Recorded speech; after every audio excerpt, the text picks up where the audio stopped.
दिया गया है। छात्रों से जुड़े मामले अब वहाँ सुने जाएंगे, तत्काल और त्वरित सुनवाई होगी और जो मांगे लंबित हैं, जो मसौदा है, जो पेंडिंग है, वो उसके लिए 4 हफ्ते का समय मांगा गया है। बीच में बैठकें होंगी केंद्रीय नेताओं की और CJP पार्टी के बीच के लोगों के, और सारी चीज़ें जो है वो लगभग सुलझा ली जाएंगी।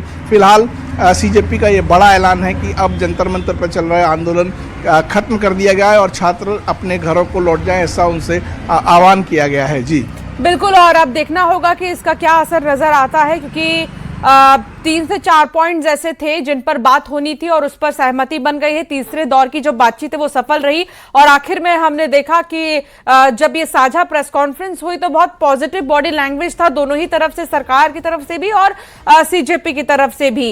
एक बड़ी बात जो JP नड्डा की तरफ से की गई कि रही बात मुआवजे की, तो फिर सहानुभूति तो सरकार की तरफ से भी है। हम नहीं चाहते हैं कि जो परिवार वाले वो परेशान हो, जितने भी नीड सुरक्षित रखें लोकतंत्र को भारत में, और देश की युवा पीढ़ी को मैं बधाई देना चाहता हूं और धन्यवाद देना चाहता हूं CJP के हमारे टीम और भाइयों और बहनों को, जिन्होंने ये मुद्दा उठाया सबसे पहले, और जो वॉलंटियर्स जिन्होंने उनका साथ निभाया, जो देश भर से छात्र और युवक और बड़े बूढ़े।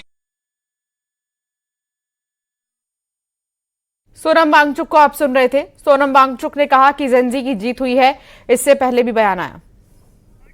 तरह से उन्होंने शांति बनाए रखा जहां ये प्रदर्शन हो रहे थे। कुछ जगहों पे दुर्भाग्य है कि छुटपुट घटनाएं भी देखी।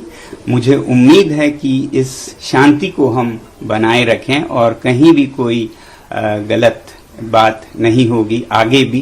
ये जो शक्ति है लोकतंत्र की, वो हमारी शांति से हुई है, ना कि हमारे बाजुओं के बल से। उसके मुकाबले तो आपके बंदूकें हैं, मगर जो शांति की हमने ताकत दिखाए उसके मुकाबले कोई हथियार नहीं है, तो उसे बनाए रखें।